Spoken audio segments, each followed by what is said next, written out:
Welcome to the Strategy with Jason podcast. Tune in for everything you need to know to stay in the know regarding the automotive industry. Here's your host, Jason Harris. Hey, what's going on, Podcast Nation? It is Jason Harris here, and thank you for joining me another episode of Strategy with Jason. Today, I have a very special guest. Actually, we've been excited to have this conversation for a while. We've been talking about it for a few days. I have the one, the only, the oh so famous Brandi Lindgren in the house. Oh. What's up? How you doing, Brandi? Glad to be here. Thank you for the warm welcome. I don't know why I do that. I feel like every single time I do these podcasts, I think as a kid I watched WWE a lot, and it's like that's what I think of every single. I don't know, and I guess maybe a bunch of other podcasters do it too. But I have no idea why I do that. But no, the opening is all the difference. Hey, Brandi, for everyone out there that's watching and listening right now and kind of don't know who you are or kind of how you got started in the industry, I love starting each one of our podcasts off with a little origin story because I'm so fascinated to find out how people got into this crazy world we call the automotive industry. So what is the automotive origin story that is Brandi? Where does it start? So I will start by saying I've stopped saying I've been in auto finance for X years because that's starting to date me. But I've been in auto finance and insurance since I was 19, very long time. I've stepped in over 350 dealerships, all for a different reason, whether it be a lender, product, consulting, relief. I have a very curious mind, so that's really given me a very unique insight to dealerships, their processes, how they're run, the platforms, style, product, lenders. In that time, I've spent really half of it with lenders I represented it as a lender rep. So I've repped for companies like Carfinco, AmeriCredit, TD Prime, RBC. That really was some of the best experience, right? Because you're getting to know the insides of the lenders, and tons of insight. In that sense, you're actually really forced to understand your competitors that much more. So really it made me research my lenders that much greater and have more insight that way. The other half of the time, I intermittently spent in dealerships. So anything from finance to corporate director to GSM to consulting, wide variety. So most of my recent experience has been corporate side, GSM side. Although now I'm working on some really great, exciting projects that are bringing innovation and creative solution to the industry that is so stagnantly needed. 100%. And I think our big topic today needs a lot of that, right? This industry is definitely one of those industries that once it gets into you, it doesn't come out. You can't get it out, right? So it doesn't surprise me that, like me, you've been on both sides of the fence. You've been on the dealer operation side and on the vendor side and bounce kind of back and forth. We do a lot of teeter-tottering like that. But today's kind of overall theme is retention, which I'm so excited to have this conversation because I think as an industry, we spend way too much time talking about acquisition.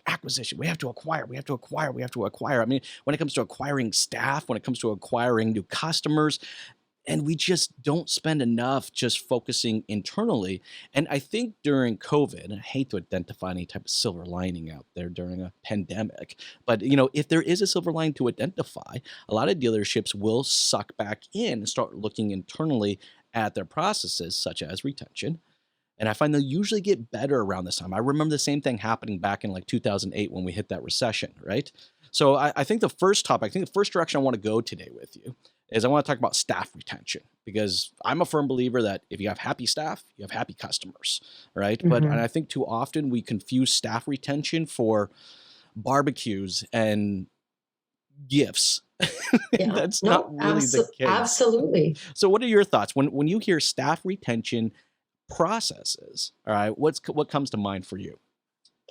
First and foremost, education. We stick people in every level of a dealership, out on the floor, out in service, and we say, yeah, watch these videos, follow what the manufacturer says and go from there. And right off the bat, you're not really instilling your own dealership's culture, right? Where does this matter, right? And the training that goes in right from the beginning on even how to handle the client, overcoming the objection, those things. I think education right off the bat feeds into process, right? Not only being educated on the product, but being educated on the process of the dealership. People like structure. They like predictability, both the clients and your staff. So especially in this industry that can be so unpredictable. Oh, for sure. So I think, starting off with making sure that your staff is educated and equipped with everything that they need, and education is empowering. I think you're 100% right. When it comes to education, I think too often we spend so much time, just kind of, I guess, educating our staff on what to do. Here are the 14 steps that you need to achieve to get a sale done, and we don't spend enough time, I think, educating on the why. Right. And that really connects. I'm thinking about this for myself. When I was a young salesperson, all right, I did what most young salespeople did. I bounced around from kind of dealership to dealership trying to find that good home. And actually, I remember having this manager who, funny enough, had no intention of ever being in the car business. I'm sure like a lot of us out there. But his actual background school was psychology. And so then he was really in all of his manager meetings really kind of teaching not only the process of how to sell a car, but also kind of the psychology behind it. And Yes. and as a young salesperson, I was excited. Like I physically and emotionally look forward to having Saturday morning meetings with this person because I always felt like there was something new that I was going to learn from them, and really kind of understanding the why behind it, I think created this retention of glue. I mean, I stayed with that dealership for a very long time because I felt like there was always something more for me to connect to. Is that kind of what you're thinking? Yes, purpose. And that is exactly it, actually. The why, for example, take F&I products. F&I products have all been created, and really the department itself was created not only as a sales arm, but also as a seller of retentive products, keeping those customers in house. And when we look at even today's business manager trained at the way that they are, they're trained not for the retention. They have not been told that the warranty that they sell brings the customer to service. The tire and any ancillary products brings them to parts. The lease repeats customer and brings new inventory into a dealership. Nobody is taught those whys. And I feel we've come so far from them. Unless you've got such a strong manufacturer influence helping with understanding those retentive reasons and why they're there, not just the sale behind it, it'll make all the difference. For sure. I mean, look, I think any salesperson I've met that is just told to do something, but doesn't necessarily believe or understand or even know the why behind we do something, all right, they're not nearly as inclined to stay with that dealership over a long period of time. I think what we're talking here is when I think of like staff retention processes, it's like the processes that need to be consistently executed so that we can stop that thing that we call the revolving door. Like, why is that? Why in our industry we are so comfortable with saying, it's a revolving door? Like, but it's a weird thing. Like, why do you think we're so used to saying that? I don't. I can't see what the reasoning is. I really don't. This is the thing that has baffled me in the industry is that, like we accept it. Sales, what's that? We accept the fact that it's a revolving door. So weird, eh? We do accept the fact that it's revolving door. Yet if anybody was told that in sales, one of the biggest tickets is staying at the same store for a very long period of time and building that so that it comes. Absolutely. And yet the opposite has happened. We haven't trained even that. We haven't told people, hey, here's your imprint for success or your floor plan for success. And here's what you have to do to execute. And by doing these things, this will bring you that. Do you know what I'm like? It's 100%. And I love the fact that you brought up success, right? Because, I was actually just in a big group meeting recently, and staff, look, it's a little tough right now. Where we are right now, we're still in lockdown. Supposedly it's a stay-at-home mandate. I don't know exactly what that means. I was on the highway yesterday, and it was nothing but bumper-to-bumper traffic, but whatever. But the issue that the dealership's kind of having is kind of some staff, I guess, morale. right? Like it's this constant up and down, not knowing what's going on is kind of affecting them, right? And, one of the things that they're struggling with right now is just the staff just really kind of owning the dealership's, goals and objectives, right? Their success of the dealership, right? So, they've done a great job as far as defining what the success of each of the dealerships are within the group, right? But Mhm. the success of the dealership doesn't necessarily translate to a staff member success. And I think No. as an industry, we have to acknowledge that what success looks like as a dealership doesn't necessarily look like success to the individual people within the dealership. And, 100%. I started spending some time with them in building actual, success profiles for each individual within the dealership. And I think that's a great process to actually retain someone, because it's one thing that we want to impose our why or our goal onto a staff member, but it's another thing when we're actually open to listening to understand their why and what success looks like for them, and then also Yeah. take ownership of that. What are your thoughts? Yeah, and 100%. And actually, profiling, this is such a huge topic, in my opinion, because we have this box of what a position is, right? You got Exactly. to do the good and the bad. And that is so company counterproductive. It's almost asinine. I think there's a fair amount of people that could be listening right now and actually shaking their heads and agreeing with us on this. Yeah. But Yeah. the key is how do you build that into a process so that it's Yeah. consistently executed, right? Because an idea is only as good as how well it can be executed. But Do you have some you're ideas how we right on a process few that? notes, and a few things come to mind as you say this, because the first thing that's going to interrupt there, it's almost like, did the chicken or the egg come first, right? The one thing that's going to interrupt the process Mhm. is turnover. Oh, that's true. Every single time you have turnover, a sales manager, a business manager, finance, GSM, doesn't matter. They're all coming in, and we all have to make ourselves look good. So we start to implement process from our previous companies, our previous stores. This is how we did it. You do it this way, but I don't like that.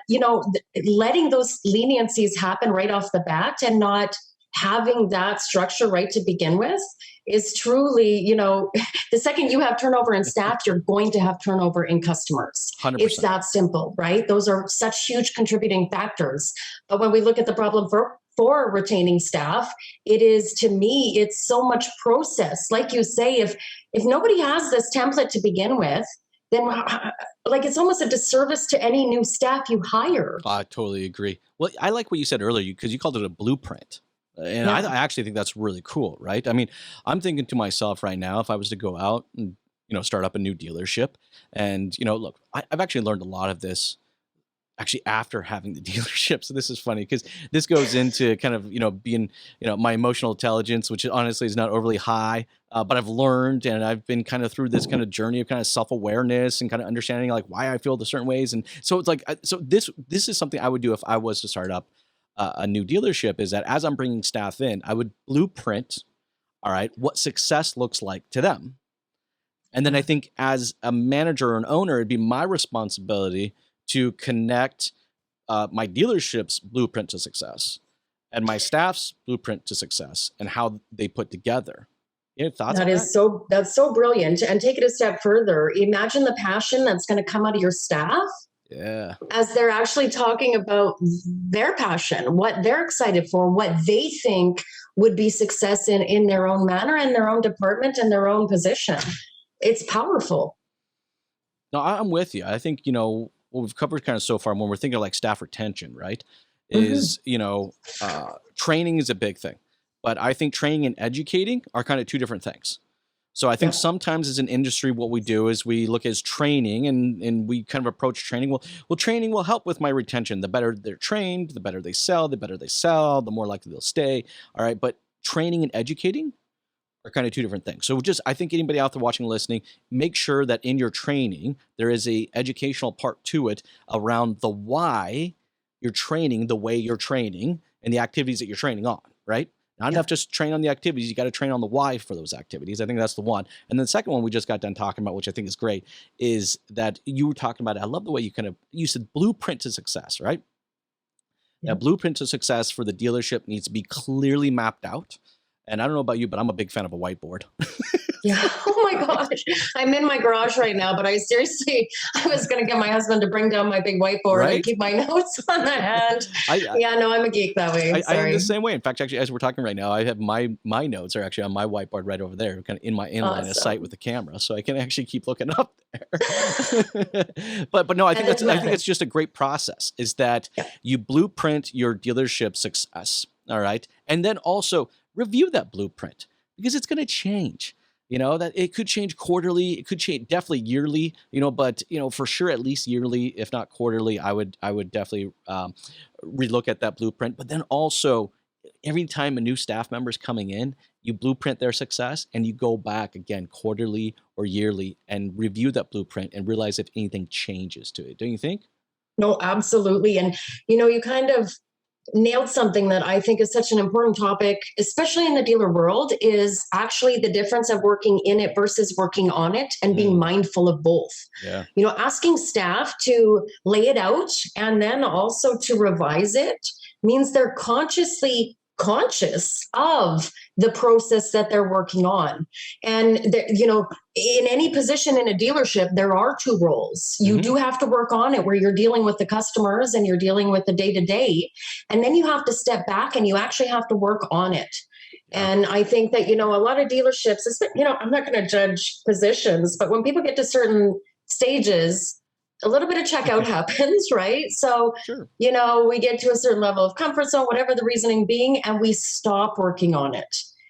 And that's when it all stops. It is. That's where it starts to fall apart is that. But also, look, I got to be honest with you. I don't know.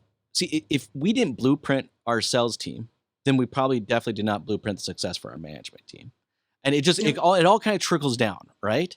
So like if as a dealership, if you've never blueprinted each staff member's success, then you can't expect your managers to do that and then own the knowledge behind that, right? See, there's one thing there. What's that? Ignorance is bliss. Yep. All right. So here's the issue we run into, which I actually think, look, I think there's some great dealerships out there that do this right now. In fact, actually, I got no problem admitting some of the most successful dealerships I've ever had the opportunity to meet with or sit down with actually do something like this on a quarterly or even sometimes a monthly kind of basis, right?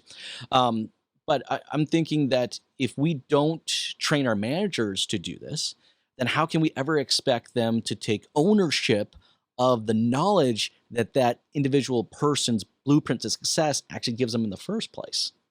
No, absolutely. But that really comes back to culture, right? Are you a store of culture that, and we have this conversation and there's so many different platforms for dealers, right? So to preface this, it's, you could be a store that buys leads and that is a whole different conversation, obviously. But if you're actually working with an organic database of your clients, it is so important to be working on it, to be current with them.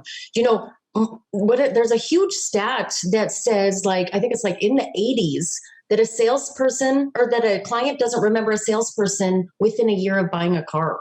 See, there you go. See, that's just messed up, isn't it? I mean, that actually, look, that's a perfect segue kind of into our next topic because we've spent the first part of this podcast talking about, staff retention. Now let's start talking about client retention because what you just said there, that's messed up. Like you made one of the largest purchases. I mean, I can still give you the name of my real estate agent and it's been 9 years. Yeah. So let's talk about some client retention processes. I think you're kind of onto that first one. Yeah. Well, and even if we're going to when we talk about processes, yes. And more importantly, even the products that are in, the process to, if we think about even follow up on sales, that means that, everybody did what they were supposed to do. They did their call after delivery and they did their call a week later and then they stopped. Now, does this happen? There's so many different variables. Does this happen because the staff left and now the customer is in the database and it's orphaned? Does it happen because that salesperson wasn't smart enough to take the client data? You know what I mean? Where does it happen that you're falling out of a customer's realm of their, I was taught that buying a car is your second, sometimes people's first biggest purchase. 100%. How, like you say, you named your realtor. How are we dropping the ball so much that they don't even know the salesperson's name? And as a matter of fact, to add to that, in my time in finance, more people always came back to see me than they ever came back to see their salesperson, which is, I know I'm memorable. Like I try, and I'm not being cheeky. Yeah, no. I try to make a very memorable experience that obviously contributes. I find that such an insane stat. And it's a process that has to be clearly defined, documented, and executed on a regular basis, and then checked for efficiencies. So Yes. no, look, Yeah. I'm with you. I find too often we, as an industry, there's a lot of dealerships out there that look at client retention as just a CRM campaign. Yeah. So at 90 days after purchase, 180 days after purchase, 375 days after purchase, 1,516 days after purchase, 3,000, it's stupid. And all these things, you get these automated communications, and the communications are not specific to the individual. They're like, we have a sales event going on. Well, that's great. You've only notified me 17 times in the last 3 years of ownership that you have a sales event going on. Yeah. That's not retention, right? No, and that's why even in the beginning, even bringing up the type of store you are, the platform you use, do you sell leads or do you go with organic? Are you a small neighborhood store? Obviously, all contributing factors. Mm-hmm. And I'm not judging either. I always just feel that there are, the store that goes after their organic database cares. They're the ones that care about the process in the meantime, or at least they're trying to. So, we go through all these different contributing factors. But, there's not just one solution, but what are some of the solutions for them? And this is the thing. We, look at what your manufacturer, use your manufacturer. If you're a franchise store, they have so much data. We're in a world of data right now.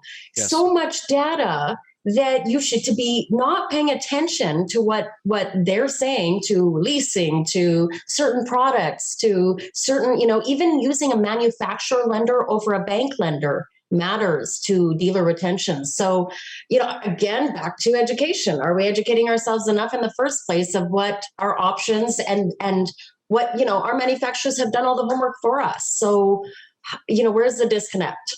Well, disconnect means there had implied that there was a connection. See, so that's the good point. So that's actually, brandE, I think that's the fundamental issue right here, is that we don't have a process to actually connect with the person. Now, look, some of the most successful dealerships out there do a great job at training, coaching, and developing their staff to have relationship selling. Right? Mm-hmm. Because look, at the core, that's what we're looking for. I can buy that same Nissan Altima at 37 locations. All right. Mm-hmm. The reason I chose yours is because I connected in a way that I trust and feel comfortable, and I'm connected to that individual or the dealership, depending on what the circumstances were. Right.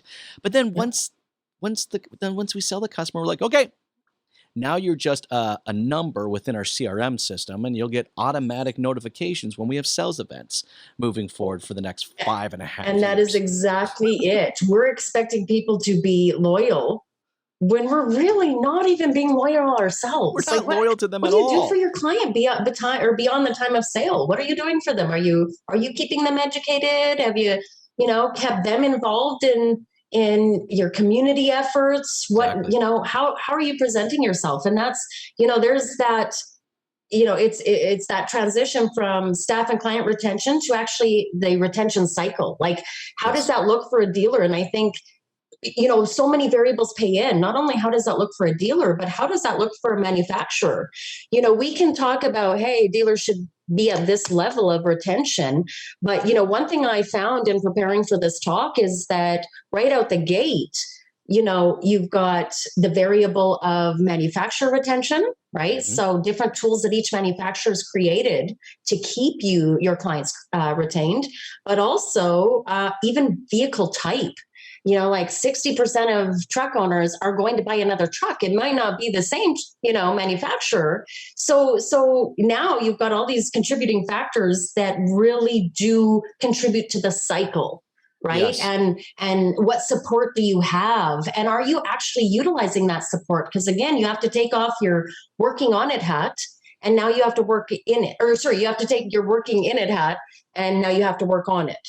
So, where is that balance and what are you doing to utilize all the tools you're given? All right. So with that said, all right, I don't know if necessarily I don't expect my OEM to do a great job as far as retention of the customers. Like I look at loyalty offers. I'll give you an example of loyalty offers. I actually am disappointed in loyalty offers, right?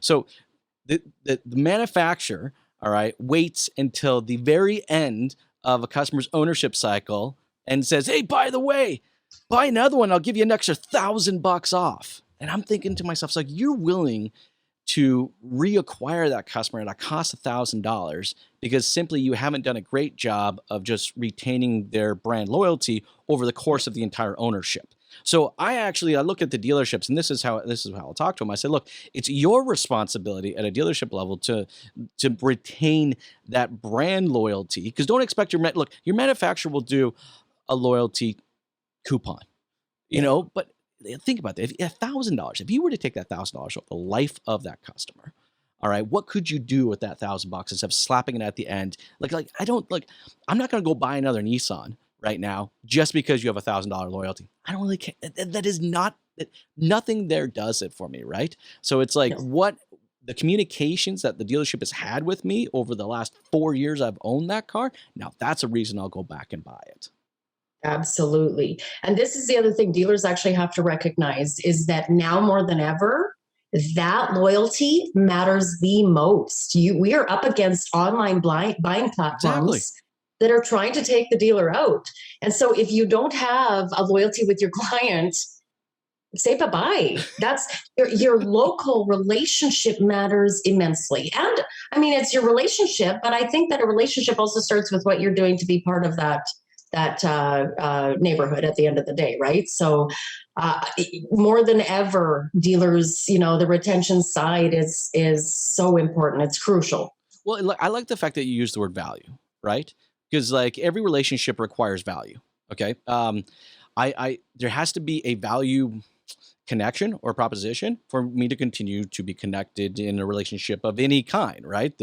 So I mean, I look at it as like, why? Like, what is the value to being connected to my dealership after I purchase the vehicle? Mm-hmm. And you see, I don't think necessarily as a dealership we've identified what those value propositions are. Do you have thoughts? I do. And you know what? That's interesting because that's the fact that, I mean, if we're talking used, that's a whole different ballgame. But the fact that retention dies off so much the second they get into service is another thing that actually blows my mind. Another disconnect. So, and why are those levels acceptable? Mm-hmm.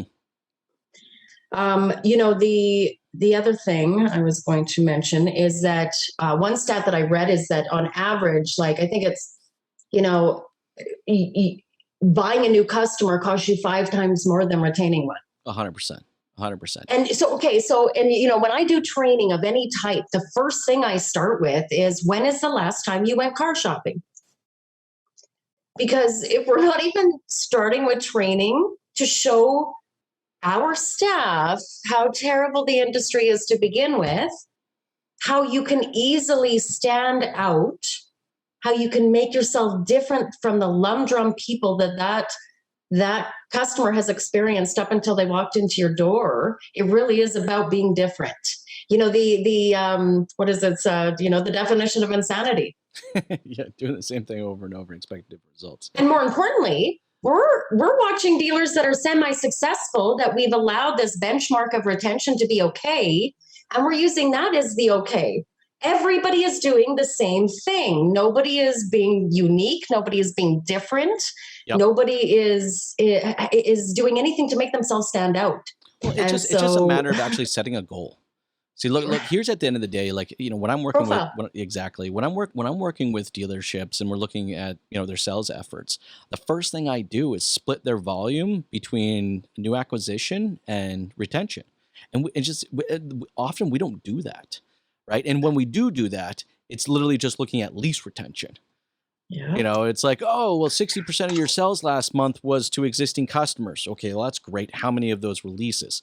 Almost 90%. Yeah. Okay, so there's definitely some opportunities. We're so quick to throw millions of dollars, all right, annually at like acquiring new, and we don't sit there and ask the simple question of why would someone want to buy a car from me after 4 or 5 years of doing business with me? What do I do for them? What do I do for them, right? And I think look, when I think about connecting to a brand, I personally connect with a brand for one of two reasons. Either because because I get educated on something, or I'm entertained. All right. And so Mhm. there's value in education and entertainment. And I think at dealerships, we can do this pretty easily. All right. But we just don't seem to think that way. I'm not sure No, you're why. right. Yeah, well, again, that's like reasoning with unreasonable. No, it's right. Well, then that kind of like, that's a perfect segue kind of into our next topic, right? Is the cycle of retention.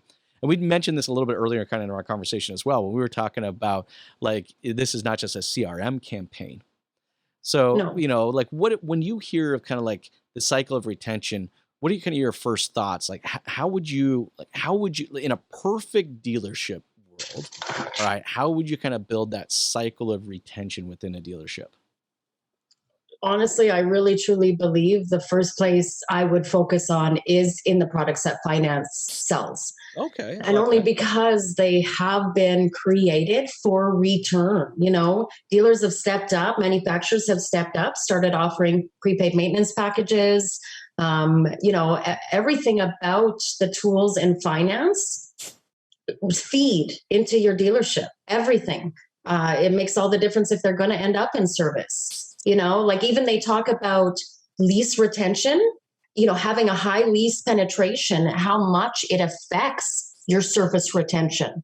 So, again, we're like I was mentioning about the fact that business office sells every product in there is about retention. And yet most business managers focus on one or two products, And it's typically which the products that actually make them the most amount of money. It's not the ones that are designed to actually retain the customer, I right? know, So I know. like And you this, know the what? problem That's is what we designed the F&I box. I hate the fuck we call it. I hate the fact we call it a fucking box. Worst thing in the possible world. One day I actually heard a salesperson say that to a customer. Now I saw the look on his face instantaneously when he said it. He was like, "Oh my God, I can't believe I just said that out loud." shudder. But he did. He's like, "Follow me to the box." Follow me to the box. But no, look, we look at F&I. F&I 100% can be designed. Our F&I efforts, all right, our after sales efforts even can be designed for retention. But right now, it's not. That's not our goal and objective. Our goal and objective is profitability. So how do we Yeah. balance that out? So fully loaded. And you know what? It's also, I really think it is about just educating them in that process. Mhm. Saying, okay, I'm not saying to take away if they sell warranty and they're great at it. I believe in warranty. It's a fantastic product. It is important on many levels. It's a form of insurance. But if they're only selling warranty because they're only offering warranty, it is a disservice on every level. Sure. But again, that refers back to process. Keeping your process the same every single time for every single customer, being predictable, fully disclosing, all of those things contribute. This is, even when we started this conversation, there isn't a fix all. You know what I mean? My mind trails off to things like, it's you still have to have a culture.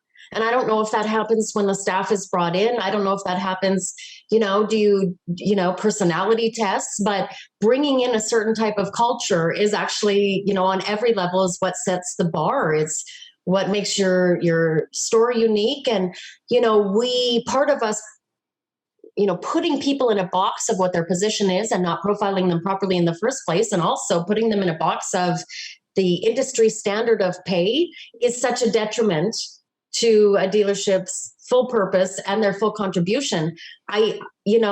This industry is so rewarding, but you do have to put that in at the same time. But I think what it is as a dealership, we have to train our staff on looking at the purchase as a holistic purchase. that affects all departments. And the problem is that since we isolate these departments into these islands, it's like the customer gets transitioned from one island to the next, to the next, to the next. And each island has its own P&L, has its own portion on the statement, with its own expenses and its own profitability. So look, it's no wonder that as like, let's say F&I, for example, is perfect. They don't give a crap what happens after they leave that box and they get moved over to the service department. And the service department doesn't give a crap about how, they don't get moved over to the accessories or parts departments and they can go buy it somewhere else because they're so focused on their one thing. I'll give you an example. I would actually commission existing customer purchases different than new customer purchases. All right, because I want and I would also commission both the front and back for that because I wanted it to be a working type relationship versus one that was just pinging against each other. But if we're not looking at it holistically, there's no way we're ever going to embrace the whole concept of a retention cycle. No. Well, and that's just it. Exactly that, rewarding for the different stages because now. If the one focus, I hate to say it, but if the one focus is on growth, and don't shoot me, we all want to make money. But if it's on that and not the bigger picture, that is the most short-sighted approach you could ever ask for, in my opinion.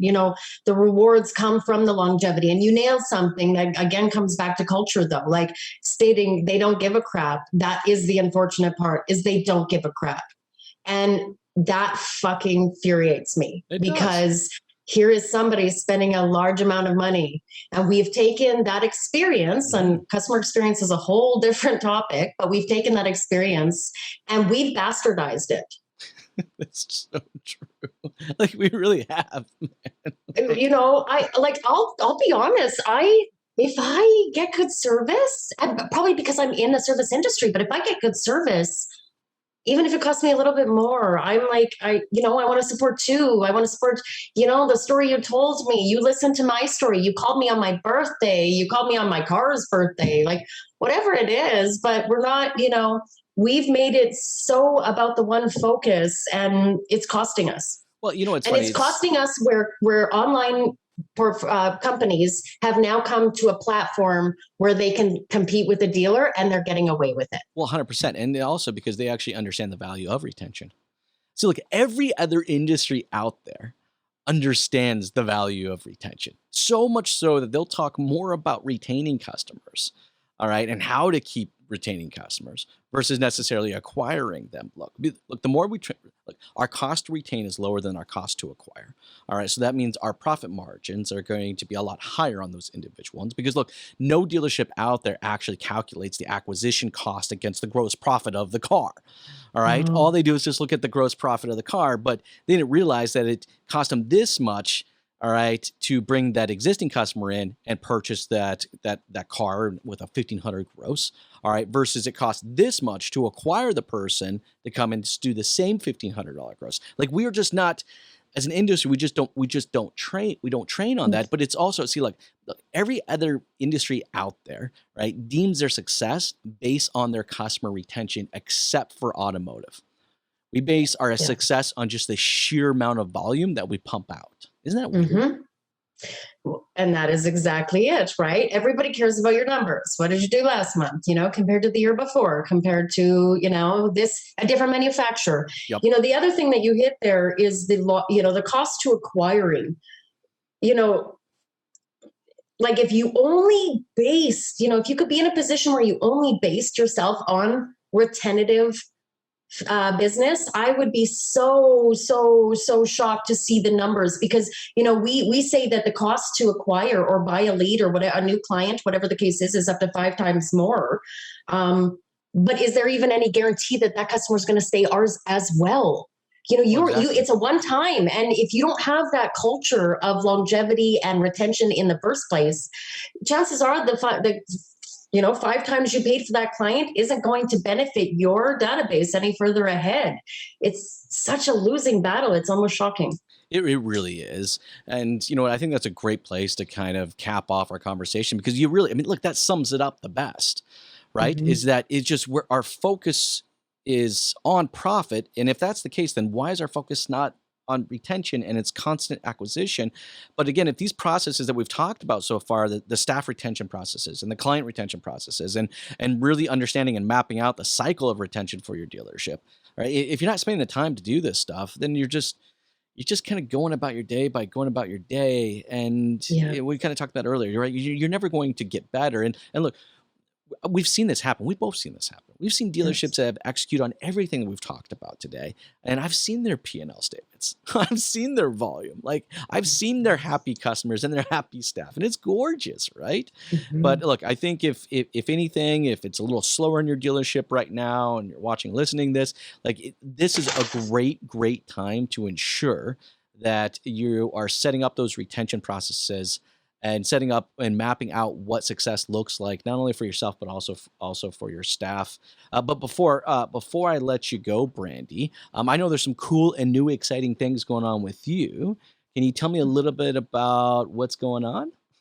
Yeah, us even having this topic of this conversation to do with process, retention, etc., is truly been probably one of the biggest struggles I have had in my career, and especially on the more senior levels of management the positions I've held, because I've struggled with knowing that I have to improve numbers, yet process is a shit show. So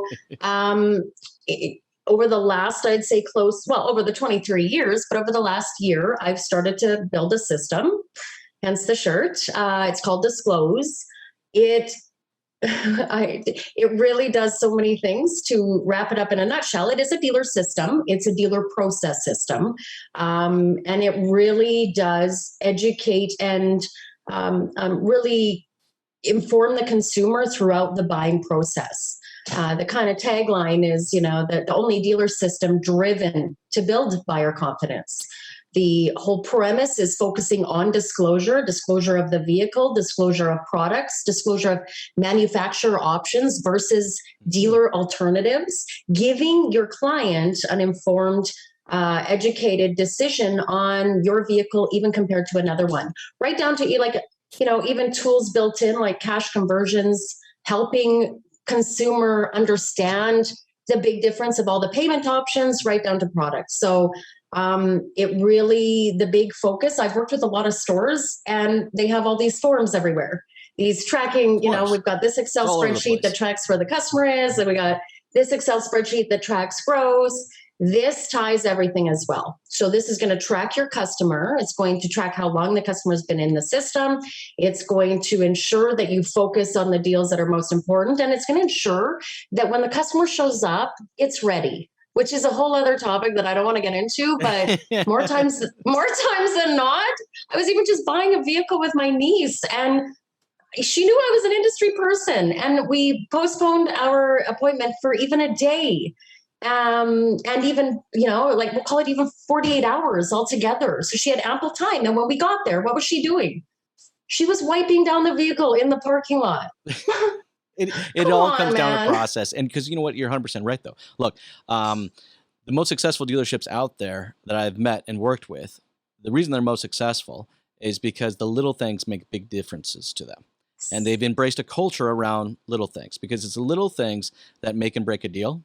All right. It's never a big thing, because if it's a big thing, as an industry, we'll identify and we'll fix it super fast. Right. Yep. But it's those little things that make a big difference. And any piece of technology out there, any system out there that can assist in those little things, that is huge. Hey, Brandi, before I let you go, though, for everyone out there that's watching and listening and would love to kind of continue this conversation and connect with you, what is the best way to do so? Awesome. I'm on LinkedIn, obviously Facebook. No, LinkedIn, even my website, disclose.ca. You can call me even direct. Our toll-free number is 1-877-DISKLOZ. So give me a call, give me an email. brandE@disclose.ca works as well. Would love to hear from you. Would love to continue this conversation, and would love to come back for future conversations. I appreciate your time. Hey, this has been a lot of fun, Brandi. Thank you so much for jamming with me today. You have yourself an amazing day. You as well. Thank you. Thanks for tuning in to the Strategy with Jason podcast with your host, Jason Harris. Don't want to miss new content? Be sure to check out the full podcast library at strategywithjason.com to stay in the know. Remember to like, comment, and subscribe. Happy podcasting.